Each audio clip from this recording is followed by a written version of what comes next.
Salut, c'est Agathe, bienvenue dans Paroles de Terre. Vous vous rappelez de Pascal qui cultive ses petites graines de lin pour Isio 4?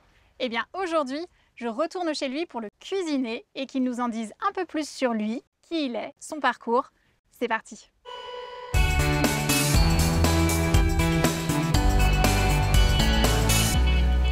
Salut Pascal! Salut Agathe! Bon, merci de nous avoir tout raconté sur la culture du lin. On est imbattable maintenant, donc merci.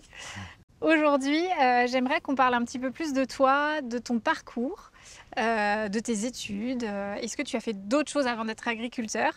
Voilà, dis-nous tout. Non, je sors d'une famille d'agriculteurs. Hein. Mon arrière-grand-père, mon grand-père, mon père étaient sur l'exploitation. Et depuis 89, j'ai repris l'exploitation avec mon père. On était en GAEC. Jusqu'à il y a 7-8 ans, je suis repassé en individuel parce que mes parents sont partis en retraite. Alors dis-nous, on est où en fait ici exactement? Ici, on est en bordure de l'Île-de-France. On est en sud-ouest marnais, en Brie-Champagne. Voilà. Et tu as combien d'hectares en tout? J'ai 156 hectares.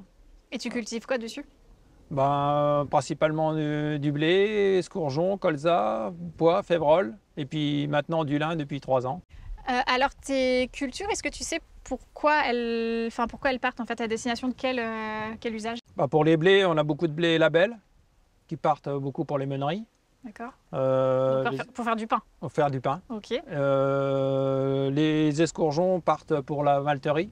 Donc ça c'est de l'orge, ouais, c'est ça? L'orge. Ok. Les colzas, on a une usine qui est à côté de chez nous, à Villeneuve, l'usine Cepol, pour faire l'usine du Mériot. Du Mériot. Ok. Et puis le lin qui part. Donc là pour l'huile alimentaire, on a vu. L'huile alimentaire. Et puis les pois févrole partent pour l'alimentation animale. D'accord. Est-ce que tu as des enfants et est-ce que tu sais s'ils sont intéressés par faire la même chose? J'ai 2 enfants, mariés, 2 enfants. Mon fils a 25 ans. Il travaille à l'extérieur. Ils comptent revenir dès que je serai au bout, au bout de la retraite. Et puis ma fille a 14 ans, elle est encore à l'école. Après, je ne sais pas ce qu'elle veut faire. Qu'est-ce que tu aimes, toi, en tant que producteur, dans cette agriculture française? Moi, j'aime bien, ce qui est très joli à voir, c'est le moment des semis. Après, on voit la levée des plantes, toute l'évolution au fur et à mesure. Après, au printemps, on passe à l'évolution de la culture qui grandit, qui vient jusqu'à la moisson pour récolter tout ce qu'on a semé. Et alors, toi, en tant que consommateur, est-ce que l'origine des produits, c'est important pour toi? Beaucoup. Déjà, au niveau viande, mon épouse achète beaucoup en boucherie. Mm-hmm.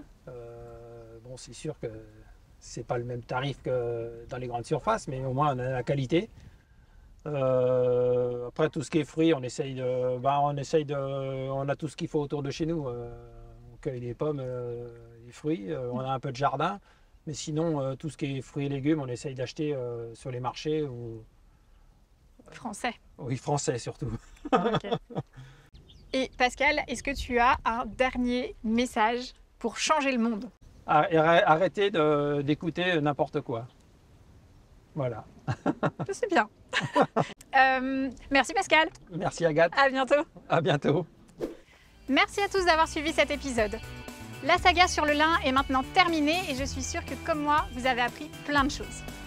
Si vous aimez les agriculteurs français, abonnez-vous à notre chaîne YouTube Terre au Léo Pro, likez, partagez et moi je vous dis à très bientôt pour de nouveaux épisodes. Salut!